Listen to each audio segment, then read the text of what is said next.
favorite movie of mine, and that would be Jonathan Wick, or as they call him in John Wick Parabellum, Giordani. So apparently, David Leitch, who co-directed the original film, which I know a lot of people don't know this, but Eva Longoria produced John Wick. She gave $6 million of her money to this film, and she made the money back. She said she's still making money off it. So she said that was the best investment she ever made. But what people did not know, and I don't think they knew, but you will find out today, is that David Leitch, while he was doing an interview celebrating the 10-year anniversary of John Wick, can't believe it's been 10 years. 2014 is when that movie came out. He said that Bruce Willis was originally attached to play John Wick. So in an interview with the Hollywood Reporter for the 10th anniversary of John Wick, producer and the Fall Guy director David Leitch revealed that he and director Chad Stahelski learned about the project. Bruce Willis was attached to the script. Leitch and Stahelski even said that they entertained doing John Wick with Willis before they brought the story to Keanu Reeves, who they knew from working on the Matrix movies. So what people don't realize that Chad Stahelski was actually one of Keanu's stunt doubles on that film. He also, and for those of you who did not know this, that Chad Stahelski also doubled for Brandon Lee on the set of The Crow. So I don't know how much he was involved in the film, but there are parts of the film where when Brandon Lee had passed away, you know, what happened on the set, Chad Stahelski doubled him in certain parts when you would see like him walking into the apartment or doing other things of that nature, or the hair on his face. So Chad Stahelski was actually one of the stunt people that worked on that film as well. And he also was, you know, he was a stunt double for the Neo character. So they also said that, and now they can't stop thinking about how different these seminal action movies would have been with Willis in the lead role. In some ways, they might even have been better. Well, I don't know if that's the case. I feel like while Bruce Willis could bring a sort of gravitas to the role, and we know what Bruce Willis brings to the action stuff, like he's really good with the one-liners and things of that nature, yippee-ki-yay, and all that stuff. Like we loved him in Die Hard and Armageddon and Pulp Fiction and so many of the other great action films, but we also love him in other things too. I love him in The Sixth Sense. I love him in Unbreakable. Actually, yeah, I love Unbreakable. That was definitely another great M. Night Shyamalan movie. So I like when he does more of his laid back, more quiet, somber parts, but we all love him in the action movies. And to me, when I look at John Wick, we love the choreography, the fight choreography, the extended action sequences. I don't know if Bruce Willis would have been willing to get up in there and do all of that. You know, they do the quick cuts. He depends a lot on his stunt people to do all that other stuff. But he's not. I don't see Bruce Willis actually getting up in there and doing that. When we see movies like Speed, even though Keanu did not do a lot of action movies, you know, he doesn't have a lot of action movies under his belt. When we see compared to Bruce Willis, when we've seen him in Speed and we've seen him in The Matrix and all these other films, we see how he throws himself into a lot of those action sequences. Even in John Wick, we love the fact that, yeah, he doesn't do all the stunts. He does as much of the act. He calls it action. I do action. That's what he said. He don't sit up there acting like, you know, he's Tom Cruise going through a damn midlife crisis with Tom Cruise. And I don't know if y'all seen that Final Reckoning trailer where he got to be, I'm holding on to a plane as it's in the air and I'm being flipped around and all this other, you know, he do all that crazy stuff. At 60 something years old, it's like, okay, sir, you still feel like you got something to prove? You go ahead and do that. But for the most part, Keanu Reeves is like, I'll do as much as I can, but I'm not going to be crazy to be doing this stuff.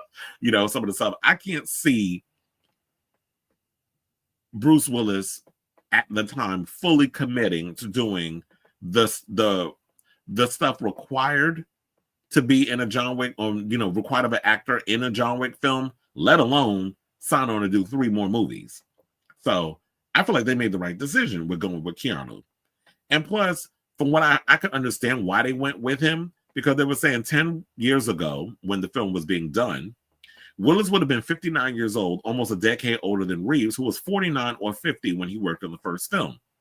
To get a sense of Willis's physicality at the time, he was starring in the Sin City sequel, A Dame to Kill For, and still had a decade of direct-to-DVD action movies in his future. He also had just done Red 2, which was not a good movie. I prefer Red over Red 2. So the idea of him top-lining a vengeance flick like John Wick would be unbelievable. The hero just wouldn't be the well-oiled, expertly choreographed killing machine that Wick is/was in the first movie. And here's the thing, even if you're in your mid to late 40s, you can still pull off a lot of that action stuff. I mean, you'd be probably in a lot more pain than usual than you were if you were in your 30s or your 20s. But yeah, you'd feel a lot of ice baths and things of that nature. But like I said, I couldn't see Bruce Willis trying to commit to doing all that type of stuff. And we've seen what Keanu Reeves is capable of. And on top of that, I remember hearing that when they came up with the film, when they originally had the John Wick film, the whole idea was it was supposed to be like a Clint Eastwood aged, an aging assassin. So he was supposed to be older, but they went with, Keanu Reeves instead of him. So they basically said an older Willis struggling to match the firepower and manpower of the criminal forces against him would enhance the era of the decision this man may have made when choosing to embark on a vengeance mission. We get why he had to do it. They killed the last connection he had to his true love, which would be Helen, his wife, and that would be the dog. Because when she died of cancer, she basically left him this dog to keep him company. And then when, that pain in the ass, I can't remember his name in the movie, but he played Reek on Game of Thrones. When he came in and they did what they did, tried to steal the car, and then they went and killed the dog, that's when you woke up a sleeping giant. I was going to say dragon. Would have been the same thing. But it was like you woke up a sleeping giant. And when they found out, it was like, oh, he took his car and he killed his dog. And everybody's like, oh, damn, boy, you fucked. And just to get those ideas, just those little beats of just learning how lethal this guy is, and then we finally get to say, because you hear the reputation, the Baba Yaga and all this other stuff, and then you see him in action when we get down to the Red Circle, which is like still one of my all-time favorite action sequences. It was like, I ain't never seen no mess like this, especially in an American action movie, and then you see Keanu Reeves in the middle of doing all of that. My Virgo twin, because like I said, we born the same day, September 2nd. And I forgot to also mention, the original name of the movie was called Scorn before they wound up changing it to John Wick. And I think they changed it because that's what Keanu Reeves kept calling it. He said, I keep calling it John Wick. He didn't want to call it Scorn, so they ended up going with that. So they're also saying there is one specific aspect of the story where I personally think that Bruce Willis could have improved on the overall approach to John Wick over Keanu Reeves. I think Willis would have brought more emphasis on the inherent sadness that should fuel Wick through his mission. There's profound loss coloring John Wick, for the dog, of course, but also for his wife and for the life he chose outside of the violence that now consumes him. Reeves is a concentrated force, and we get goosebumps when he defiantly tells his opponents that he thinks he's back. But Willis was always more of an emotional performer, especially in the action genre, and his relatability brought nuance to his gun-toting roles. I can't relate to the skilled assassin that is John Wick. In Willis's hands, I might have been able to act on some basic level.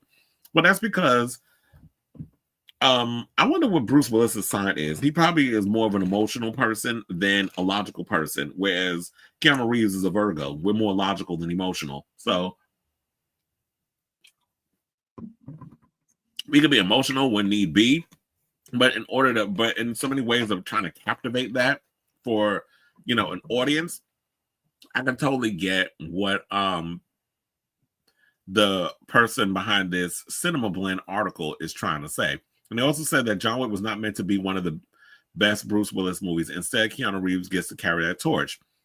One of the things I will say about this is like, look, I always say, like, if it's meant to be, it's meant to be. And clearly this was meant for Keanu Reeves, because you have to remember, before John Wick even came out, he was pretty much like a washed up actor. Like, he was just in a series of bad movies. Then John Wick came along, and I remember I was working at AMC at the time, and I remember hearing so much stuff about this. And I think this is around the time also that I got excited because the Raid films were around and all this other stuff. So I was kind of excited for this type of brutal, steady, like the extended camera, like how it just captures the action. And then it's like you're getting to see everything that happens. Because one of the things I despise when I would watch action movies, specifically when I would watch the Bourne Identity films, or any of those type of movies. I hated the quick cut action movies. I'm like, literally, I'm counting 11 cuts where y'all doing hand-to-hand combat. What the hell is that? It's like, are y'all doing martial arts or y'all voguing? Like, it just irritated me the way they would do those stupid edits. So to get to see them kind of take on that whole Shaw Brothers, martial arts from over in, China, that type of action, and bring that to Western film, Western cinema, that was like a breath of fresh air for me. And then to see that Keanu Reeves was someone who we knew and loved from how much he threw himself into the Matrix films, we trusted that he was going to give us quality stuff. And then, of course, the word of mouth happened, which is why I always compare John Wick to Terrifier, because people would not touch this film. People thought it was going to be a flop. It was a piece of crap. It didn't really look all that great. But then people saw it in the theater, because I remember it was in a small theater when I worked at AMC, and then on the 6th floor.